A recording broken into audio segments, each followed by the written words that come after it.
हिलना मत। हम फिर मिलेंगे।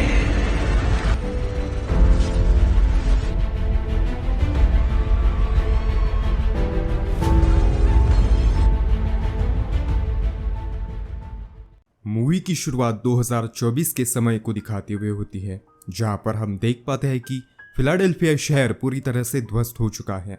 रास्ते पर मची हुई तबाही देखकर हमें यह समझने में देर नहीं लगती कि शहर के सारे लोग अब तक मारे जा चुके होंगे।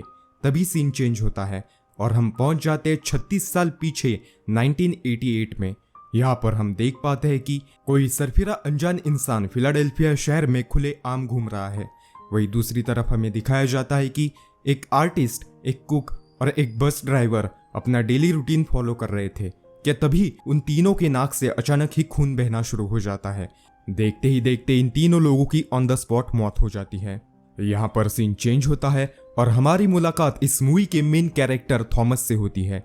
थॉमस एक पुलिस अधिकारी है। थॉमस अपनी प्रेग्नेंट वाइफ जिन के लिए खाना बनाकर नाइट शिफ्ट के लिए निकल जाता है। थॉमस के ड्यूटी पर आते ही उसका साथी मैडॉक्स उसे एक बस एक्सीडेंट के बारे में बताता है। थॉमस और मैडॉक्स मिलकर उस एक्सीडेंट को इन्वेस्टिगेट करने के लिए निकल पड़ते हैं। घटनास्थल पर पहुंचकर थॉमस पाता है कि उसका साला माइकल भी यहाँ पर मौजूद है। माइकल थॉमस से ओहदे में बड़ा है और क्योंकि उसकी बहन यानी कि थॉमस की पत्नी जिन को फिलहाल थॉमस की जरूरत थी, इसलिए माइकल थॉमस को इस केस से दूर रहने के लिए कहता है। उन दोनों की बात चल ही रही थी कि थॉमस नोटिस करता है विक्टिम के गर्दन पर कुछ अजीब निशान दिख रहे हैं। थॉमस के चेक करने पर उसे पता चलता है कि विक्टिम का भेजा पिघलने के चलते उसकी मौत हो गई है। अगले ही पल एक ऑफिसर आकर थॉमस और माइकल को इन्फॉर्म कर देता है कि शहर में 2 और मौतें इसी तरह से हो गई है।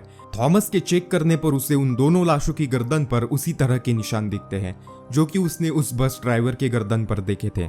Later on that Thomas Maddox को लेकर फॉरेंसिक लैब में जाता है, जहां पर डॉक्टर उसे बताते हैं कि वो जिन लोगों को ऑटोप्सी के लिए लेकर आए थे उन तीनों लोगों के गर्दन पर एक ही तरह के निशान थे। इस निशान के बारे में थॉमस के पूछने पर डॉक्टर उसे बताते हैं वो निशान इंजेक्शन के थे। किसी तरह का केमिकल इन तीनों की गर्दन में इंजेक्शन के द्वारा इंजेक्ट किया गया था। ये केमिकल क्या है और कैसे काम करता है इसके बारे में उन्हें फिलहाल कोई भी जानकारी नहीं है। डॉक्टर की बातों को सुनकर थॉमस और मैडॉक्स वहां से निकल जाते हैं। बाहर आते ही थॉमस एक स्ट्रीट शॉप से अपनी वाइफ जेन के लिए एक ब्रेसलेट खरीद लेता है। वो उस ब्रेसलेट को लेकर अपनी कार में बैठता है कि तभी उसे वायरलेस से एक मैसेज मिलता है। फॉर्चुनेटली विक्टिम अभी भी जिंदा था, इसलिए थॉमस और मैडॉक्स उससे पूछताछ करने के लिए तुरंत ही निकल पड़ते हैं। क्लब में थॉमस और मैडॉक्स के साथ माइकल भी मौजूद था। वो लड़की उन्हें इन्फॉर्मेशन देते हुए कहती है कि उस पर जिस लड़की ने हमला किया था वो ब्लैक कलर की थी। उसने ब्लू हुडी पहनी हुई थी और उसके लेफ्ट हैंड पर किसी का खून लगा हुआ था। इससे पहले कि वो लड़की और भी कोई जानकारी दे पाती, देखते ही देखते वो भी उसी तरह मारी जाती है जैसे कि पहले 3 लोग मारे जा चुके थे। अब इस इंफॉर्मेशन के मिलते ही पुलिस शहर की सारी ब्लैक फीमेल्स जिन्होंने ब्लू हुडी पहन रखी थी उन्हें पकड़ना शुरू कर देती है। वही दूसरी तरफ हम देखते हैं कि शहर में घूम रहे थॉमस के गाड़ी के सामने कोइंसिडेंटली वही लड़की आ जाती है जिसे पूरा पुलिस फोर्स ढूंढ रहा था। ब्लैक फीमेल, ब्लू हुडी और हाथ पर लगा हुआ खून देखकर थॉमस को यह समझने में देर नहीं लगती कि यही वो लड़की है जिसकी उन्हें तलाश है। वो लड़की थॉमस ने उसे पहचान लिया है ये जानकर वहां से भागने लग जाती है। मैडॉक्स सभी पुलिस वालों को अपनी लोकेशन वायरलेस के जरिए बता देता है। एक जगह पर अपनी गाड़ी को छोड़कर मैडॉक्स और थॉमस उस लड़की का भागकर पीछा करने लग जाते हैं। वो लड़की भागते भागते एक सबवे स्टेशन पर आकर छुपती है। मैडॉक्स भी उसका पीछा करते करते सबवे स्टेशन पर पहुंच जाता है, लेकिन अनफॉर्चुनेटली मैडॉक्स उस लड़की का अकेले सामना नहीं कर पाता। वो लड़की मैडॉक्स को बुरी तरह से मारती है। मैडॉक्स की दर्द भरी पुकार सुनकर वहां पर थॉमस आ जाता है। थॉमस को देखकर वो लड़की फिर एक बार वहां से भागने की कोशिश करती है, लेकिन थॉमस भी कहाँ हार मानने वाला था। वो आखिरकार उस लड़की को गन पॉइंट पर लेने में कामयाब हो ही जाता है। थॉमस उस लड़की को जमीन पर लेटने के लिए कहता है, लेकिन सरप्राइजिंगली वो लड़की थॉमस की आंखों में आंखें डालते हुए उससे कहती है, हेलो थॉमस, बेटी होने पर कांग्रेचुलेशंस। थॉमस उस लड़की की इन बातों को सुनकर थोड़ा टेंशन में आ जाता है। वो उस लड़की को सरेंडर करने के लिए कहता है, लेकिन लड़की नहीं मानती। इसी के चलते इन दोनों के बीच हाथापाई होना शुरू हो जाती है। वो लड़की चालाकी से थॉमस को उसी की हथकड़ी से बांधकर वहां से जाने लगती है, लेकिन तभी थॉमस उसके पैर को शॉक दे देता है, जिसके चलते उस लड़की के पैर सुन्न पड़ जाते हैं।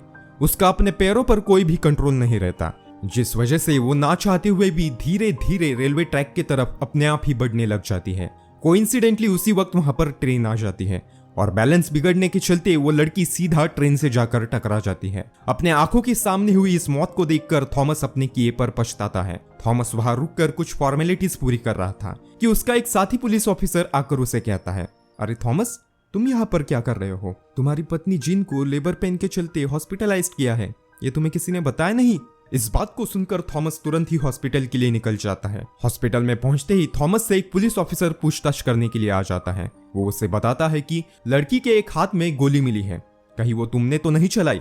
जवाब में थॉमस अपनी सर्विस रिवॉल्वर उस पुलिस ऑफिसर के हाथ में दे देता है, जो कि फुल्ली लोडेड थी। वो ऑफिसर कंफ्यूज्ड हो जाता है क्योंकि उस लड़की के हाथ से एक गोली मिली थी जो कि किसी भी पुलिस वाले ने नहीं चलाई थी। खैर, तभी वहां पर नर्स आकर थॉमस को उसका बच्चा दे देती है, जो कि एक लड़की थी।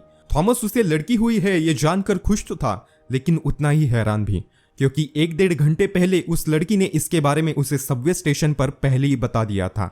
अगले ही पल डॉक्टर आकर थॉमस से माफी मांगते हैं क्योंकि डिलीवरी कॉम्प्लिकेशंस के चलते उसकी पत्नी को डॉक्टर्स बचा नहीं पाए थे।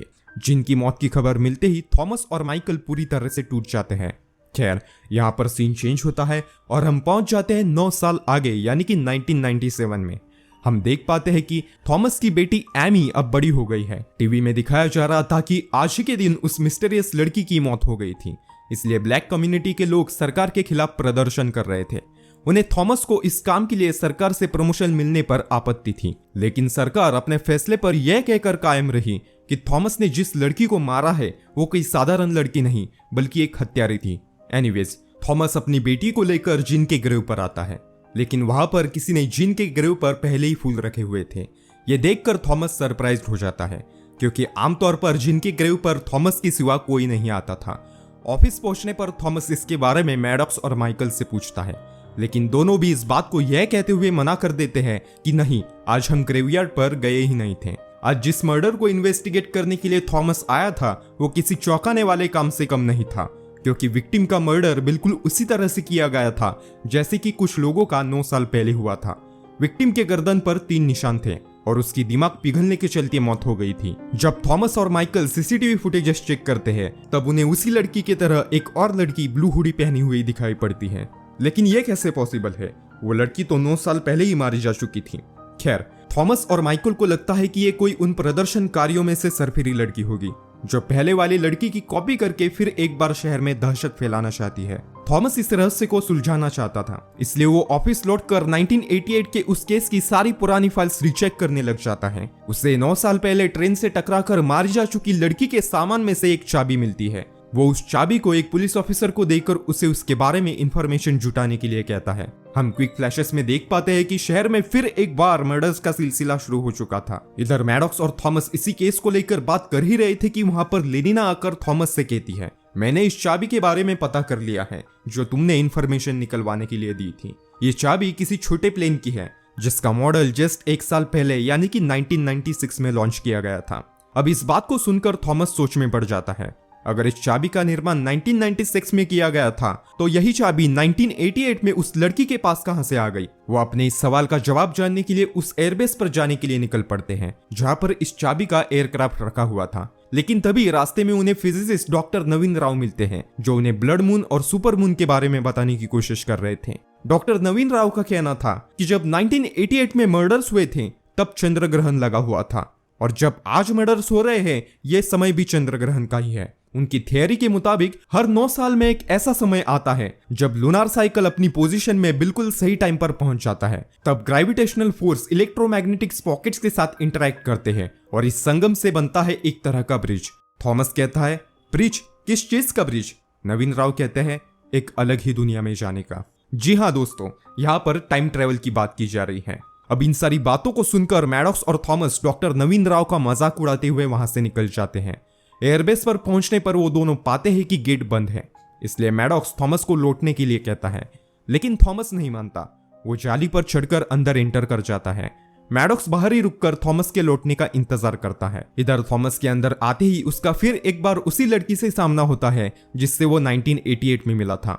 उसे ऐसे अचानक ही अपने सामने देखकर वो कंफ्यूज्ड हो जाता है। इसी बात का फायदा उठाकर वो लड़की थॉमस को गन पॉइंट पर ले लेती है। अंदर कुछ तो गड़बड़ हो रही है, ये जानकर मैडॉक्स पीछे के दरवाजे से अंदर चला आता है। वो उस लड़की की तरफ गन एम करते हुए उसे चेतावनी देने की कोशिश कर ही रहा था कि वो लड़की हड़बड़ा कर गलती से उसे शूट कर देती है।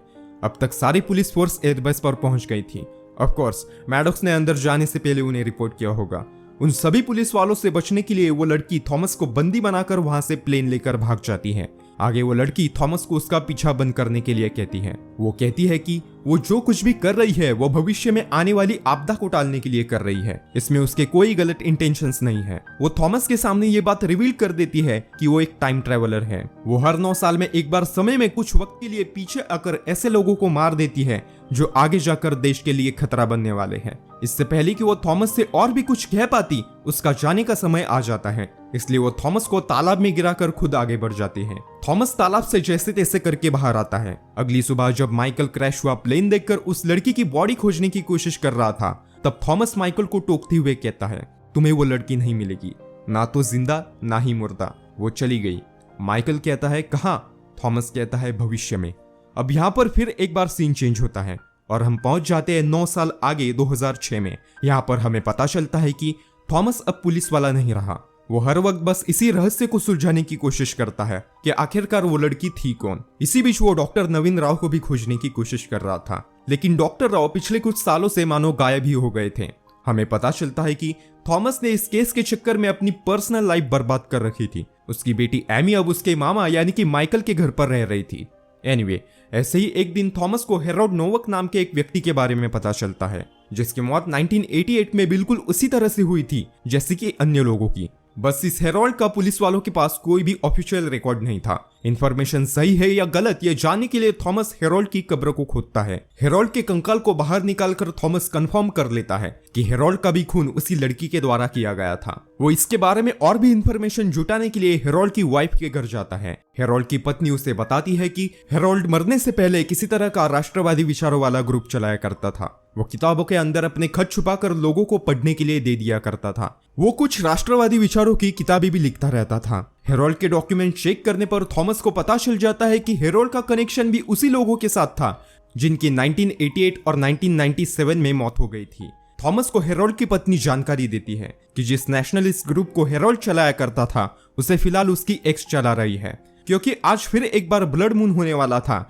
इसलिए थॉमस गेस करता है कि उस लड़की का अगला टारगेट जरूर हेरोल्ड की एक्स ही होगी, क्योंकि उसकी रिसर्च के मुताबिक जो भी लोग नेशनलिस्ट पार्टी से जुड़े हुए थे सिर्फ उनकी मौत अब तक हो गई थी। अब क्योंकि हेरोल्ड की एक्स अभी भी उस ग्रुप को चला रही थी तो उसका मरना मेक सेंस कर रहा था। थॉमस किसी तरह से हेरोल्ड के एक्स का एड्रेस निकलवा कर उसके घर पर पहुंचता है, लेकिन शॉकिंगली हेरोल्ड की एक्स पहले ही मारी जा चुकी थी।